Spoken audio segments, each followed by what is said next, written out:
From our forward operating base in the field, we get prepared to recon the Liberty Imports 73-piece Naval Warfare pack featuring 2 aircraft carriers, aircraft, land vehicles, props, and soldiers. Welcome back, Commanders. Let's recon.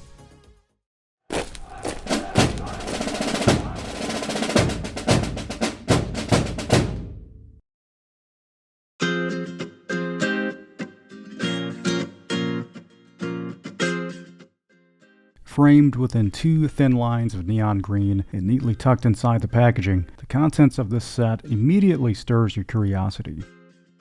Upon closer examination, we can see how everything is tightly arranged. Pay attention to this, and what this tells me is that this is going to be a lot easier to dump out than it is to get it back in the bag. That will be the real challenge. We have a glimpse at the playmat with varying graphics, and we take a look at that later. The bag itself features a zipper around the top and carry handle for easy portability. It can hold its own weight, but the overall quality of the bag remains questionable with its sparse stitching. At the very bottom, we see the hull of one of the aircraft carriers. There is packaging artwork on the top. There's not a lot there except for a camouflage background. We have a title that says Force Territory with French words Avant Courier. So I looked that up. It means before mail. Not sure what that really means, but it's there. Now we move on to the deployment. Let's try to get everything so packed in there. Okay, here we go. Alright. And the mat here. Alright, that's everything. At the overview, we have a confirmed total of 72 pieces plus the playmat, which equals 73 pieces in total. The 2 armies are equally balanced in terms of manpower and equipment. There's 24 soldiers, or Marines, since we do have 2 aircraft carriers, 12 soldiers per side, and are sorted into 2 stances each, except for, I think it's 2 guys. That's the ones who have their hands and faces painted.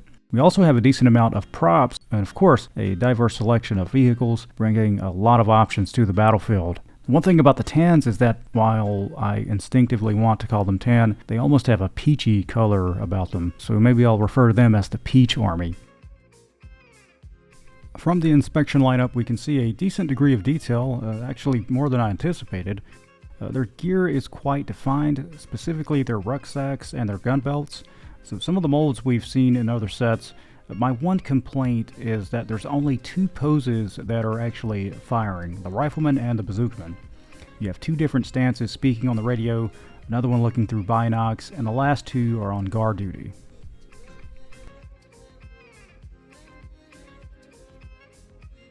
The soldiers feature painted camo on the front, which is absent in the back. The riflemen on both sides have their hands and faces painted. The green looks more natural, whereas the peach guys have red splashed on their faces and hands. That almost looks like the same tone as the actual camo. Now we take a look at the bazookaman and the radio guy, or the RTO guy. So the RTO is a little bit bigger, and I think that's because the molds are actually from different sets. You can still see good definition in the gear, especially here along the gun belt of the bazookaman, and you can see straps along his back. You'll also notice, again, no camo in the bag, that's only on the front.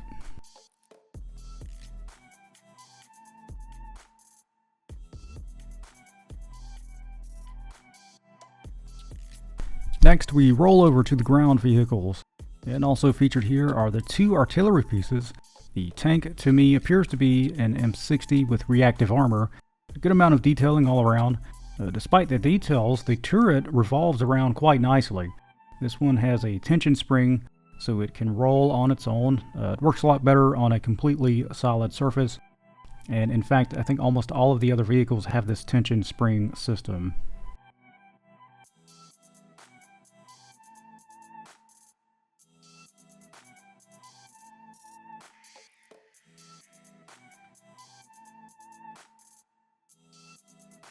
Then we have this APC. I've got a turret here. I think this is based off of the French VAB model. Looks like there was maybe supposed to be another turret or something on top. Next, we have the MLRS, the rocket launching system here. We've got rockets on the top, and you can see pods on the back. Now, the unfortunate thing is that these rocket pods, they can't actually remain standing up. So you can see you can pull it back, but it won't stay there. If I go any further, I feel like I'm actually going to break this thing. Next up, we have the scout vehicle. Looks to be up armored 4 doors, and I can't quite tell exactly what this is supposed to be based off of. I think there was a misprint on those rims. Then we have the deuce and a half. This one appears to be based off the actual American model, not the Russian one. That would be the Ural. So we have the tarped finish, a little bit of wrinkling in the fabric there. Also, that's above the driver and passenger seat too. Then we move on to the artillery. Now what's nice about this is that the artillery can be rotated 360 degrees, and it can also be pivoted up and down. And what I like is that it has these little notches in here, so you have a tactile feel when you're aiming it. Also, this links to the scout vehicle. Scout vehicle is the only one that has the hitch to it, so this is how that can be transported quickly throughout the battlefield. Next up, we have this little guy. This looks like a plane tugger. This would resemble something you'd see on the deck of an aircraft carrier. You get that one rotating part there. I'm not exactly sure what that's for. And next up, we move on to the aircraft. This set comes with 6 aircraft. That's 2 fighter jets, 2 helicopters, and 2 transport planes. They are all based off of real models, it looks like. So we take a look at the fighter jets first. I'm going to say that this is based off of the Su-27, and that's due to the tail in between the 2 engines there. The tires on here, or the wheel system, is a little bit wobbly. You'll notice there are armaments underneath the wings. These have to be attached, and they require a little bit of finesse and force.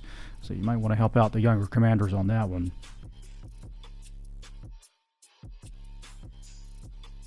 Then the 747 transport planes, their wheels are a little bit more solid. These can actually come apart. You have to piece them together when you first get them. So the tail fin comes off, and see it comes off quite easily there. And then you slide that back in, and also the wings can come off, so you can have a type of crash scenario. So kind of ironic, got UN on the wings there, blowing stuff up. Anyways, these engines underneath, those have to be attached. These take a little bit of force, so you want to help out there. And then also you have the front wheel. Once I got that one in, I was not able to take that back out, so I would leave that in there. Helicopters appear to be based off the Little Bird. The rotors will spin independently, but I think they end up spinning together mostly. So they don't really have a locking mechanism. Next, we move on to the 2 aircraft carriers. Now, for what they represent, they are much, much smaller in comparison to the size of the other vehicles and the soldiers as well. But still, you can use them in wargaming or different types of scenarios. What you'll notice on the top here is that you see Russian jets that are lined up. That appears to be the same Su-27 as the ones that are in the set. The design of the aircraft carrier appears to be based off of an American design.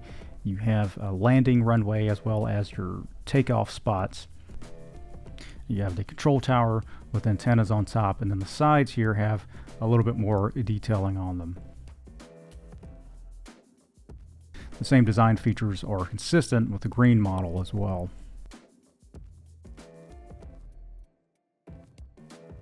Of course, the big test here remains. We've got spectators that have gathered around the test pool, and we want to see, do these ships actually float? There's only one way to find out. So we do know that there's 2 pieces here. We got a little place where the water could get in, but we're going to see what happens when we set this guy in here. Let's see. Oh, right over to the right. Now over to the left. Okay, so it appears it's not going to stay steady here. I wonder if we try to maybe submerge it.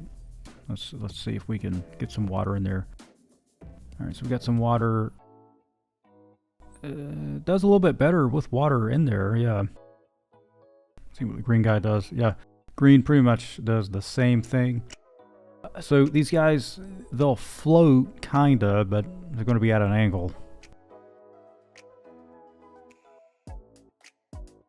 Next up, we move on to the props. We have an equal number of props between both armies.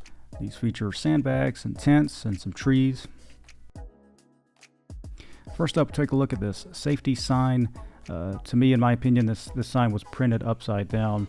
If you set it down, turn it upside down and set it down, it sits up in a position where you can read it, but instead it kind of lays down flat. Next, we have these ammo crates. We've got mortars, shells. This one box, probably for small arms ammunition. Then you have the sandbag. Slight details going on here, but not a lot to see. Hollow in the back here. Then we have the gas can. Very, very simple design. Hollow underneath. And the barrel. We've seen this in other sets before, so you want to stay away from that. And then we have this construction sign that says under. Going under what? I'm not sure. Blank on the back. Pretty solid construction though. Then we have these fence pieces. We can take these fence pieces and actually shape them around into like a little square like this. There's 4 separate pieces, so you can actually break them into half, and you can kind of have 2 slices of cover there. And we have this one sign that says action with a silhouette of a soldier taking a firing position. We're going to put Shanghai, China. And then we have a tent with the flag. That flag can actually pop in and out. Nothing on the back of the flag, I just noticed. Then we have this radar dish that can be swiveled back and forth. Very simple, nothing underneath. And then the trees. Trees are neat design there. A nice bright green color. They look to be tropical to me, but of course we are dealing with naval assets. Next up, we take a look at the playmat. The playmat isn't exactly what I would have designed here. You've got different features going all about. You can't really tell which way's up or down. You've got equipment that's not actually featured in the set, except for that 747 there. Much of it just doesn't make any sense to me. I don't know why they just wouldn't make an actual map.